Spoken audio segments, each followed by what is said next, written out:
today's video, we are going to talk about how to get a call center job when you have limited amount of money or limited funds.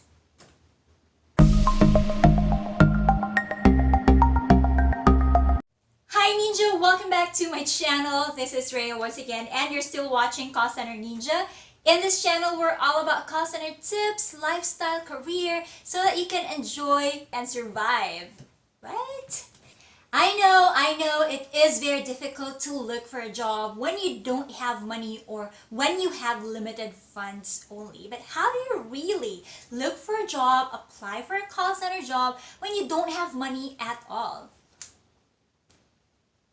The answer is no. It's not possible for you to look for a job when you don't have money at all. You have to realize that applying for a job always has a monetary something that is attached to it. So it is not possible that you just go there, apply when you have zero in your wallet. And that's real talk. That is really true for everyone. But let's just say you have limited funds. Yes, of course you can do something about it, and you can actually work on having enough funds while you are applying for a job, or until you get hired, or even until your first payday or your first ever salary. So that's what we're going to talk about today.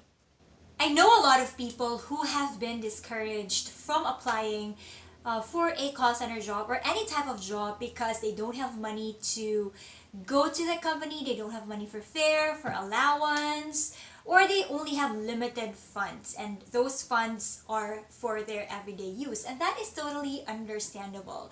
But if you're in this situation in your life where you can actually do something to save money just so you can apply for a job, then do it.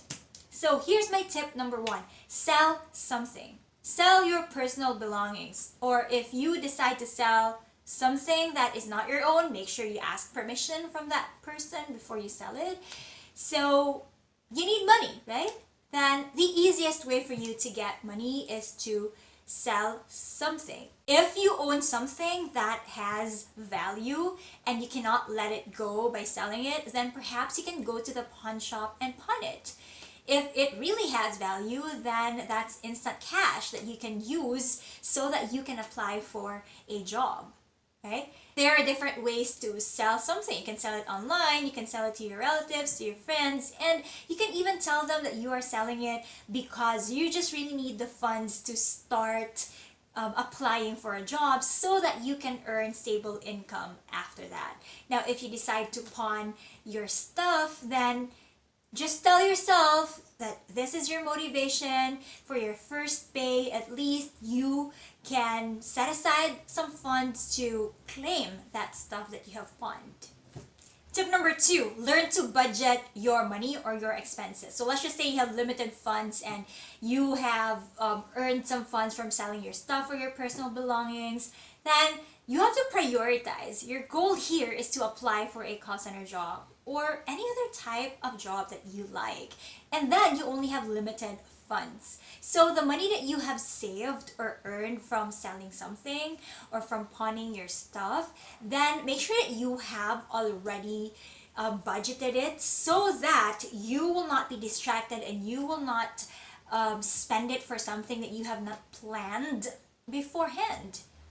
And remember that there are several things that you need to spend for when you are applying for a job. You need to spend for your food allowance, you need to spend for your fare, for your daily allowance, transportation, requirements like NBA clearance, police clearance, your transcript of records, photos, or maybe photocopies of your birth certificates, your marriage certificates, and any other requirements. Those things need to be paid.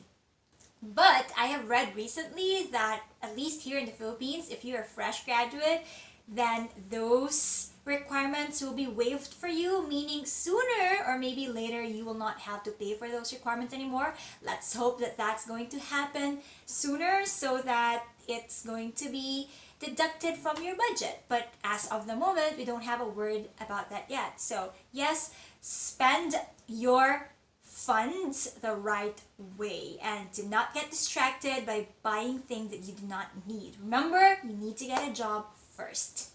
Tip number 3, hit 2 to 3 birds with one stone. And what I mean by that is when you plan your application, you have to research the type of companies or the companies that you want to apply for. List them down, print your resumes, and then do a one-day application, or if it's not possible, then 1, 2, or 3 days, or even 1 week. So for example, in a single day, you go to this location that has different call center companies, then submit your resume in one company, and if you are asked to wait for an interview, then wait for an interview. If the interviewer or the HR personnel tells you that you can come back after lunch, or you can come back the next day for an interview or for an exam or assessment, then do so. But while waiting, there are other companies in that area or location, most likely. Then go to that company, submit your resume, do whatever it takes to take the assessment, the interview, or whatnot, so that you can save time and money. Do not just apply for one company in one day, because that would mean that you'd have to go back. So that's another amount for your fare or for your food allowance. So try to do it as much as you can in one day without overwhelming yourself in the process. So maybe 1, 2, or 3 companies in one day, whatever fits your schedule, right? And also make sure that you look for a certain company that is, near other call center companies, so that you can just walk around and do your job hunting.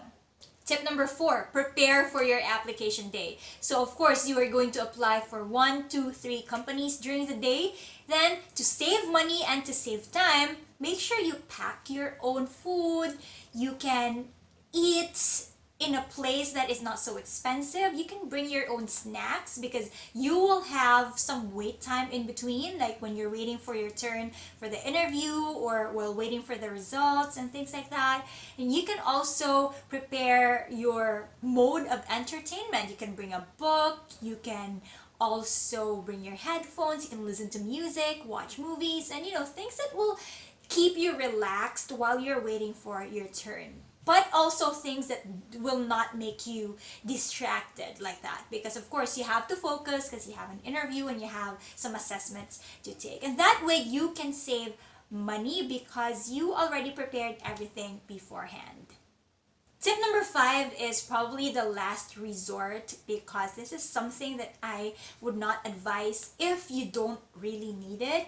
And it is to try to borrow some funds or money from your friends or your relatives or anyone who you think will not judge you for borrowing money because you want to earn money. I know it sounds cray at the moment, like I'm borrowing money just so I could, apply for a job, but actually it makes sense, because if you don't have funds and if you really don't have money, like you're starting from scratch, and you can't sell anything because you don't have personal belongings that have value, then it just makes sense to at least borrow money from people you trust and people who trust you that you can pay them back. And this also makes it your motivation, because you want to work hard and make sure that you get that job, because you have to pay them back as well, right? So you can try asking some of your friends, your family members, and just borrow enough funds for your budget that will last you for the application, or maybe until 1 month at least, because you never know, your salary can also get delayed since you are still starting and your bank forms may still get processed. There are delays like that. And just promise the person you are borrowing money from that you are going to pay them, and make sure that you do. On your first payday, make sure that you prioritize that person that you borrowed money from, so that they will also not lose their trust in you. Use that money wisely, because it's not yours. You are just borrowing it. And then at least you can start from there. So that's about it for this video. I hope I have given you some ideas on how to start applying for a job if you have limited funds. And take note that if there's a will, there is a way. Do something about it, and don't just say that I don't have money, I can't apply for a job. Of course, you will never be able to apply if you don't take action. So there. And I sincerely wish you well. I hope you can get a job as soon as you can if you are in that stage in your life. So as usual, if you like this video, please click like or tap like. Subscribe if you haven't yet, and see you again on my next video. Take care and bye.